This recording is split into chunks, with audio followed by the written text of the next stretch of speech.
put it in numbers perspective, that app, and within a short period of time, grew from 0% of revenue starting from scratch. And then now it's 1/3 of all transactions, or roughly about $30 billion.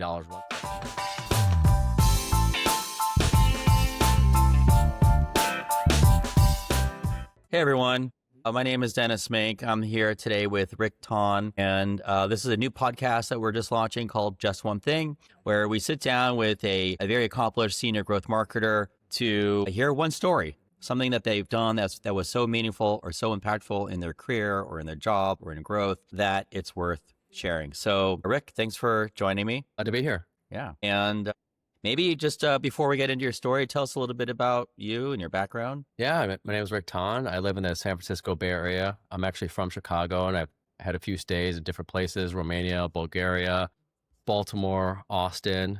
So I'm kind of a traveler in the sense of that I pick up and go every few years, but I've been here for about 8 years. And where in the Bay Area do you live? San Mateo, so just south of the airport, for those of those who don't know, familiar with the area. There's a lot of good Japanese food in San Mateo. Yeah, it's good. Also, like low-key, like Chinese food's like rising here, so I do that. But my favorite restaurant here is a restaurant called Daeho. It's a kalbijum, and they like toast the cheese on top. That's like my ultimate comfort food. I literally like they have like a portion for two, but I usually try to sit there and eat that for myself. But it's like a big smoldering pot of like short rib stew, and it's spicy and it's cheesy and chewy. It's something I try to get whenever I feel like I need to add a few pounds on. It's a Chinese restaurant? What is it? No, it's a Korean. It's called Daeho. Yeah. Daeho. Highly recommend. Okay. Sounds good. I'll be up there soon enough. Daeho. We'll go. Sounds good. Good tip. And then maybe like tell us a little bit about your background. Yeah. So like I said, I grew up in Chicago. I was a computer science major. You know, I actually started working in the field in my sophomore, junior year. I was a back-end developer. And then I started working for a small startup. I kind of transitioned over to the marketing side when they said, hey, we need someone who understands a product to go talk to customers and activate our product. And we think it should be you. And back then, super green to the space. But from there, I just kind of stayed in the marketing growth space, kind of swapping between agencies and client side. But, you know, really what I focus on is growing, like businesses doing the right thing for long-term benefits as opposed to just short-term pops. Yeah, it's good. Yeah, I haven't met too many people that started like within like computer engineering and moved to marketing. Yeah, maybe more finance, moving into performance, but computer engineering a lot less so. Yeah, I wouldn't say I was the best engineer. And I did back end, and I did quality assurance too. So I learned early on in my career that I probably wasn't going to be a rock star there. But no formal training in marketing, no studying, No, it's all intuition, and you know, you take your bumps and bruises along the way. There'd be, you know, for me, I just like to have structure and try to drive towards a goal. I always understood like the business side of it really, really well, like why you do something. So, you know, I would work on larger campaigns, you know, launch product, and it's like, well, how much money we can make from this? And it's usually on the creative side, it's like the last thing people are thinking of. They think about how beautiful it is. Yeah. But there's always like a structure I think about, well, why would I do this unless it's going to provide some numerical value for a business? Yeah. That's like, that's a real performance marketing mindset for sure. Yeah. Maybe it's like the cheapness in me, where if I was paying for this for myself, then I would just be more thoughtful around how I'd spend the money. Yeah. It's a good mentality. It's a good like small business owner mentality too. Yeah, but most of my experience is at large enterprises, you know, the Walmarts, the Metas, the Walgreens, Under Armours of the world. Yeah. So speaking of which, I know we met last week. I heard a little bit about the story that you're going to tell today, but maybe let's get into it. Maybe provide maybe perhaps a little bit of context or background to it. Yeah. So at one point in my career, I worked at Walmart, Sam's Club. And I joined Sam's Club at a point where, you know, they're facing pretty flat sales growth, mostly through e-commerce. Their e-commerce business was just emerging. They had hired a .com CEO who's a leader in the industry, is now for a publicly traded company. Within the wholesale category, their competitors are, you know, BJ's and Costco. Costco's a great business, amazing product, amazing value, amazing service. And one of the challenges that Sam's Club faced is, one, they were having these issues with slow sales growth, but also they have a very viable competitor, and also they shared parking lots with Walmart. So your direct competitor is like the largest publicly traded company in the world. And so where we decided to focus on is, how do you actually be better, or at least be competitive? And we started focusing on convenience. And through this lens, one of the efforts that I'm proud to say I've worked on is a product called Scan and Go. Scan and Go. Yeah. Scan and Go. Yeah, it's a feature within the Sam's Club app, but it was born out of like a hackathon that the team was essentially curating on, and it was meant to be like a pocket self-register, so you can have self-checkout. And one of the unique things about a wholesale model is that they have these exit graders, because you don't bag your groceries. They're usually these giant boxes and they sort through it. So it's actually the smartest move in the sense that you can get people through the registers pretty quickly, or in and out of the club pretty quickly. And so can you explain how it works, how Scan and Go works? Yeah. So you download the Sam's Club app, you toggle over to the Scan and Go feature. Obviously you have to be registered, so you sign in. Just scan items in the club, and then you hit complete and you purchase the items, and then you get a full receipt that you can just show the person the exit grader. So you kind of bypass all the lines. And for those of you who've gone to Costco on a weekend or Sam's Club on the weekend, it's quite crowded. It also helps people kind of control spending. And when you think about those formats, people tend to over, shop. So it's helpful for one, like getting you in and out quickly, not interacting with people, but also helps you save time. Yeah. So it's really meant to be a convenience feature for Sam's Club shoppers. Yes. Right. And what was you said this was born, the idea was born out of a hackathon. Yeah, there's a 2-person engineering team who built it. They came up with the idea, they launched it, and then it transitioned over to like a go-to-market team who was really focused on stabilizing, commercializing, rolling it out broadly. There were some lofty goals that were set up in place to get to 10, 20, 30% adoption. And, but there was a tough road to get there. So tell me a bit about like what your involvement was. Sounds like you were part of the go-to-market team. Yeah, I was on the founding team. Early on, we were just trying to launch, bring it to select areas. We had different coverage areas, about 30 stores. What we were trying to do is get viability of product, understand some of the product issues, because there was a lot of issues with stabilization, full catalog. I was trying to drive a lot of ASO because we were balancing 2 apps at the time. Because it wasn't nationwide, we actually had to have a separate app for it. We had to do a lot of cross-app promotion, tons of UA, lots of signage in store, PR. We had to manage like stakeholders on the board and leadership, because everyone thought it was a awesome opportunity to drive digital acquisition and just improve customer experience as a whole. So you really, I mean, for an initiative like this, I imagine there was a lot of top-down support. Tons, yeah. There was a lot of leadership, C-level, VP level, who had interest in it because they saw the opportunity to, one, like free up traffic in the store, potentially have more store space, but also improve labor efficiencies as well. They actually do now have full scan and go only stores. They have the Sam's Club now in Dallas, which you don't have any cashiers, and there's another one and around the Dallas area as well. Yeah, interesting. So what is it about this story that you wanted to share? Well, one, I think for the audience, Sam's Club was $60 billion at the time. Now they're $90 billion in sales. And oftentimes people think that innovation can't happen in big settings like that. And just to put it in a numbers perspective, that app, and within a short period of time, talking about 4 or 5 years, grew from 0% of revenue, starting from scratch. And then now it's 1/3 of all transactions, or roughly about $30 billion once that feature. Wow. The scale in which it operates at is quite huge, but also there's a lot of lessons to be learned when you think about scaling, either for a small company or large company. How do you break down these populations and cohorts? As an example, when you launch a feature like that, it makes sense a lot as long as there's good product marketing for some people, especially the early adopters.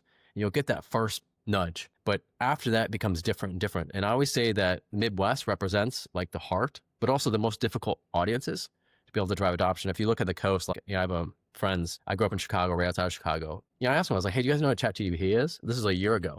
And they're like, no, I don't know what it is. And, in the Valley and in the coast, everyone's talking about it as like, hey, this is going to replace jobs. This is going to 10x me. But, back home, not a lot of people are using it. Yeah. So I was like, oh, I have time. Fast forward now, people I know that I grew up with in low income areas, they're like, oh yeah, I've downloaded the app, but I just use it to replace Google. But a lot of people I know who are Sam's Club members, like, yeah, I love the app. I love these features. But it took a long, tough road to be able to break through those audiences, but also the amplifier effects it had for the company. When I first joined Sam's Club, they had like 40,000 users for the app. And now there's well over 15 to 18 million. So the amount of opportunity it has to not only help out with a ship to home or pickup business is tremendous. So it does have amplifying factors. And Tell me a little bit more. Like, so what were some aspects of this that you worked on? You mentioned ASO, but like, what are some other aspects of the project that you worked on? Yeah, so we were trying to get all the items online, and we were also did a bunch of different things to build a catalog. User acquisition was the hardest for like the second cohort. So early on we had issues with stability, which obviously had a great engineering team, great product team. We were focused on that, adding items to the catalog because initially we didn't have things like weighted items. If you go to like a Costco or Sam's Club, there's a ton of like steaks and ground beef that's sold, but it's not the same price for everything. So you had to take variable price items. There's also gas and a few other categories that were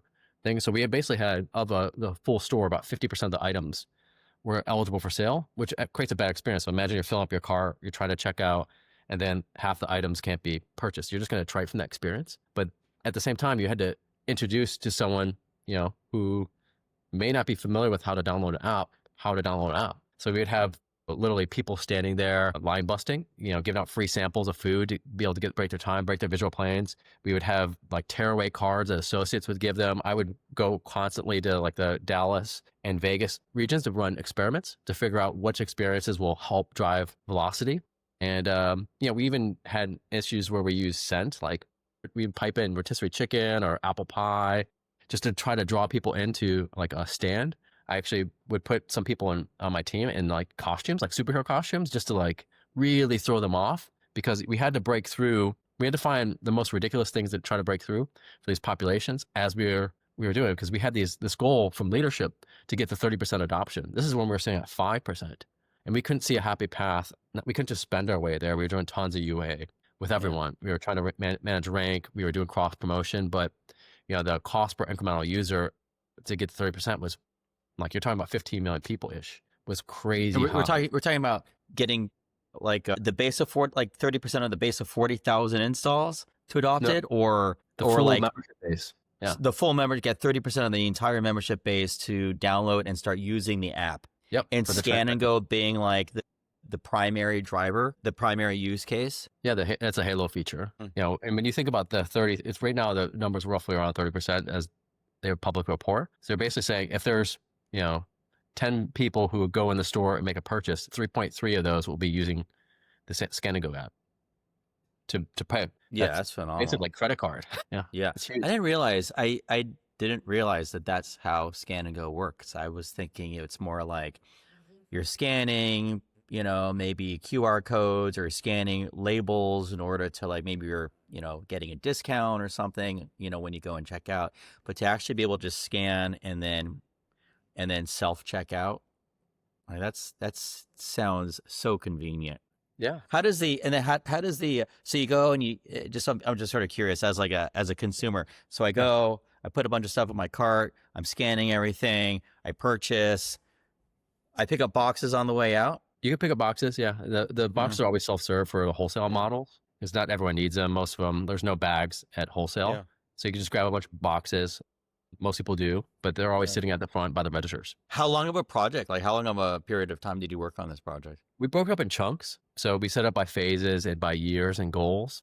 And so, the ultimate grail for us was getting to like where we can actually have people purchase fuel at the fuel stations for it because that was a difficult transaction. So we had to break it up in things, chunks, and end up being about a 3-year project. And it's still major emphasis for it because it does amplify the rest of the business. It makes it more efficient. So they've since made it a lot more phases. And was this a 3-year project for you as well? Yeah, I was there from its inception to the point we got to about 30%. Wow. And then I exited the organization. Yeah. And what was your, were you part of a team? Were you managing a team? What area of this were you responsible for? Was it purely the acquisition side? Because it sounds like you had played a hand in a variety of areas. Yeah. So I was on the product marketing team. So I was responsible for messaging, branding, GTM.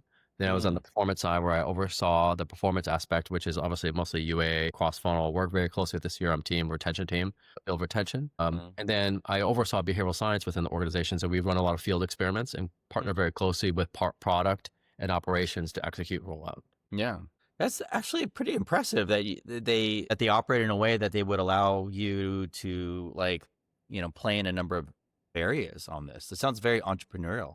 It was. I would say I felt very blessed because in most organizations, you kind of have like a job in a silo and you just have to deliver that. I would say the one thing I really liked about Sam's Club, which kept me there, they gave me a lot of autonomy to just go pursue things that made sense.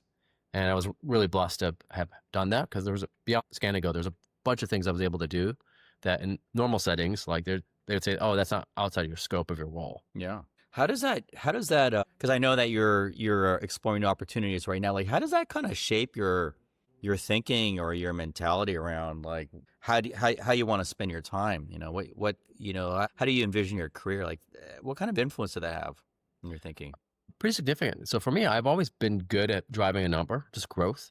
And, you have the paid aspect, which is one lever. And I've my career, I've spent billions of dollars, driving different goals, but I always took a different approach at it. For instance, instead of just focusing at ROAS, I'd focus on like long-term aspects and long-term health. So like acquiring someone for the first time, I know that there's going to be causal things towards if I get someone to shop online for the first time, they're going to have X amount of purchases per year. So I'd focus on these aspects. And the thing I really like about and what I'm thinking about future, I really want to be in an organization, a culture where I'm shaping the future of the company. Not to say there's direct correlation, but I left the company, Sam's Club, they were 60 billion, now they're 90 billion. So I could say I had a hand in that from the projects I do, or I could take all credit for it. Maybe I'll do that. There's a lot of people there. Man, you single-handedly generated $30 billion for Sam's Club. Amazing. There's no royalty checks. Let's just put it that way. Yeah. Have you ever thought about maybe like starting your own thing, building your own business? Yeah, maybe at some point. I would have to have some conviction around what I can do and what I could drive. I've talked about it with my wife, but at this point, we're kind of looking. I am advising a lot of startups right now. I'm supporting nonprofit, and obviously talking to companies about what's next and where I could be a fit.